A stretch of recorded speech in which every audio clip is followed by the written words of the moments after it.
મિત્રો, અમદાવાદના સાબરમતી કાંઠે રહેતું સૌભીમાની દરબાર કુટુંબ.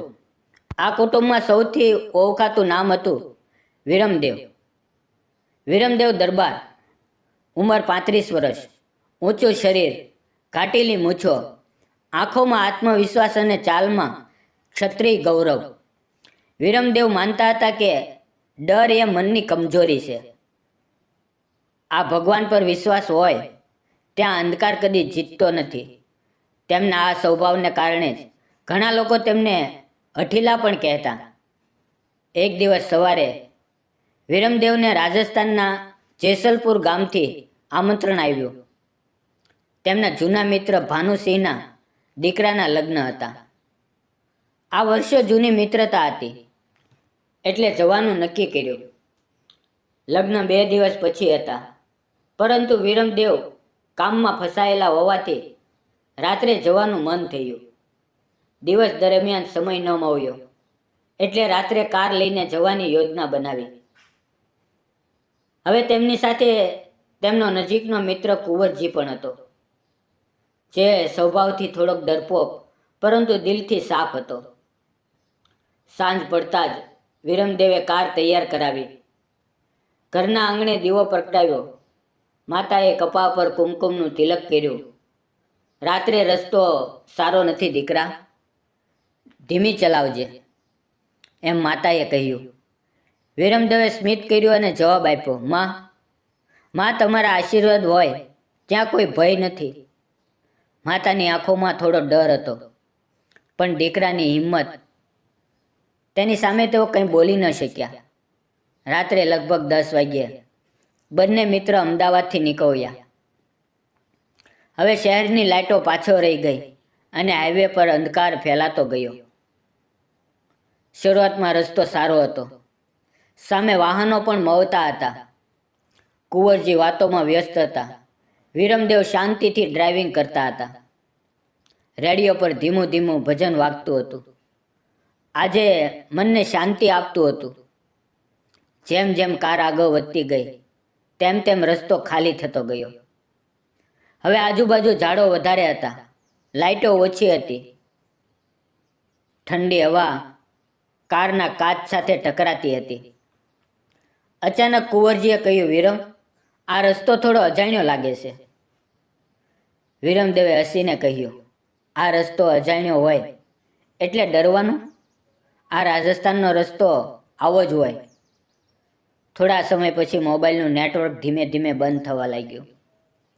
કુંવરજીએ ફરી કહ્યું, અરે નેટવર્ક નથી આવતું. વિરમદેવે જવાબ આપ્યો, રાત્રે આવું જ થતું હોય છે. પરંતુ વાતાવરણમાં કંઈક બદલાવ આવ્યો હતો. આસપાસ અચાનક અવાસ્તવિક શાંતિ છવાઈ ગઈ. ન તો કોઈ વાહન, ન તો કોઈ માણસ, ફક્ત કારની લાઇટ અને આગળ ફેલાયેલો અંધકાર. એક વળાંક આવતા જ રસ્તો થોડો સંકુચિત થયો. ઝાડો નજીક આવી ગયા હોય એમ લાગ્યું. કુંવરજીના મનમાં અજીબ વિચાર આવવા લાગ્યા. તેણે ધીમા અવાજે કહ્યું, વિરમ, તે ક્યારે રસ્તામાં અજીબ ઘટનાઓ વિશે સાંભળ્યું છે? વિરમદેવે જવાબ આપ્યો, ફરી તું ભૂત પ્રેતની વાત લાવ્યો? એ બધો મનનો વહેમ છે. પણ કુંવરજી શાંત ન થયા. ગામમાં વૃદ્ધો કહેતા કે રાત્રે એકલી સ્ત્રી રસ્તા પર દેખાય છે. વાક્ય અધૂરું રહી ગયું. અચાનક કારની આગળ લાઇટમાં કંઈક હલનચલન દેખાયું. વિરમદેવે બ્રેક દબાવી. બંનેના શ્વાસ અટકી ગયા. રસ્તાની બાજુએ એક જૂના વડ વૃક્ષ પાસે કોઈ ઊભું હતું. નજીક જતાં સમજાયું કે એ એક સ્ત્રી હતી.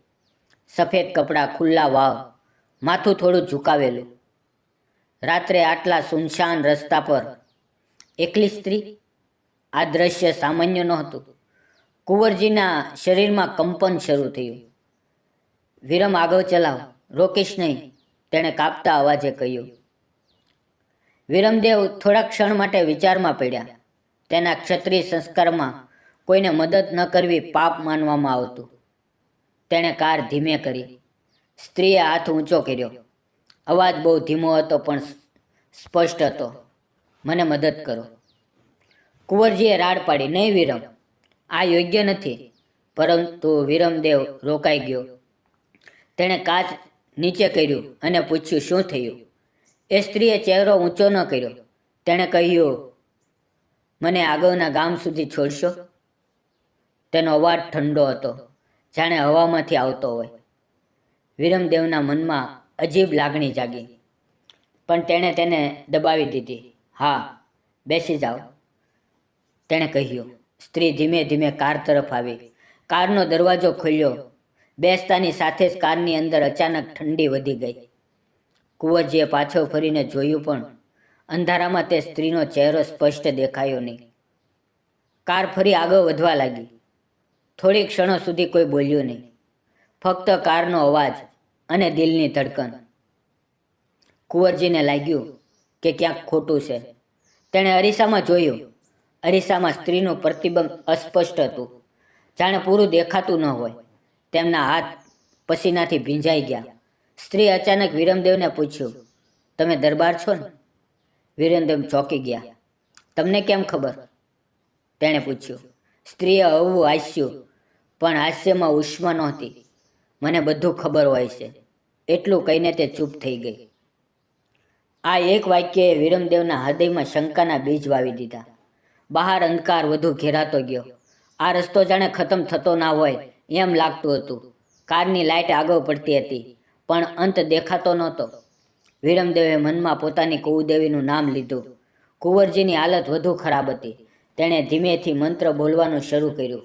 સ્ત્રી શાંતિથી બેઠી હતી, પણ તેની હાજરી જ કારને ભારે બનાવી રહી હતી. રાત્રે વિરમદેવને પહેલીવાર લાગ્યું કે કદાચ દરેક વસ્તુ મનનો વહેમ નથી. અંધકાર ક્યારેક સાચો પણ હોઈ શકે. કાર આગળ વધી રહી હતી, પરંતુ રસ્તો હવે સામાન્ય નહોતો.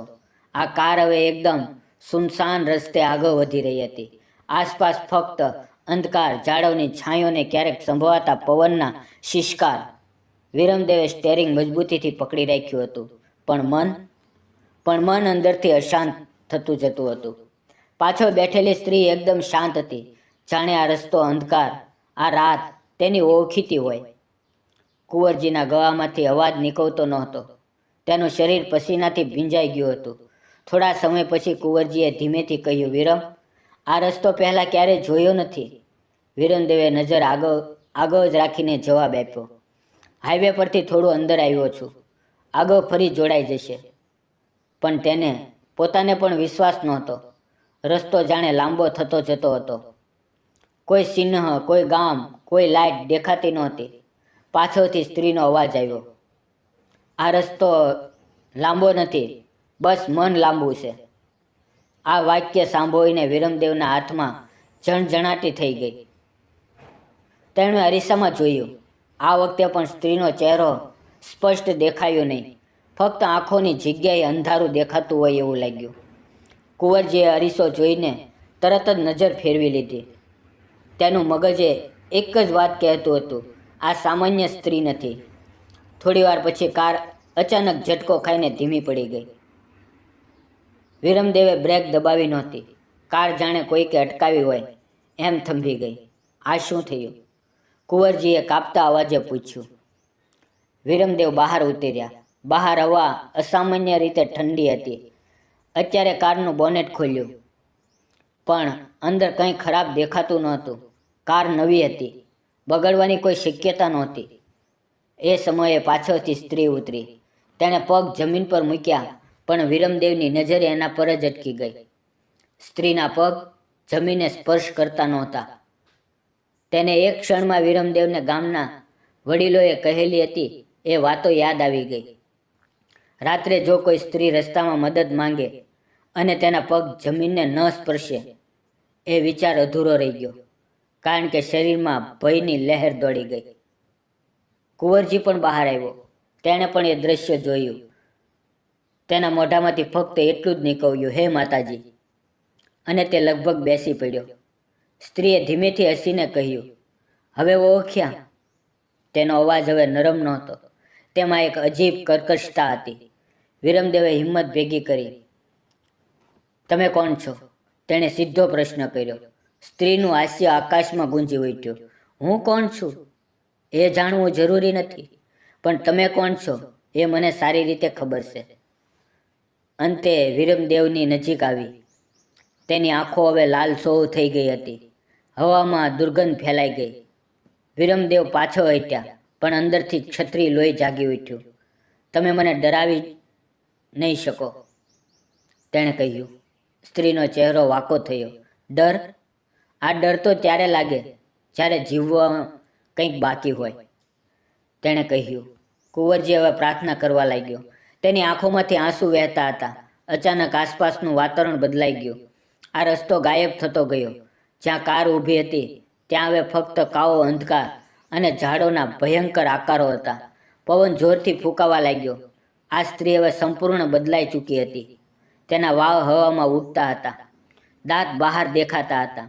એ હવે માનવ જેવી લાગતી જ નહોતી. હું આ રસ્તાની રાણી છું, તેણે ગર્જના કરી. વર્ષો પહેલાં અહીંયા મારા પર અન્યાય થયો. મને જીવતી સળગાવવામાં આવી.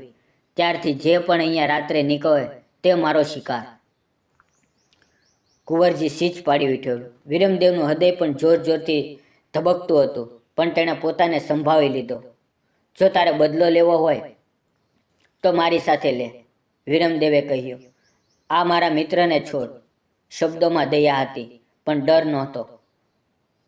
સુડેલ થોડી ક્ષણ માટે અટકી.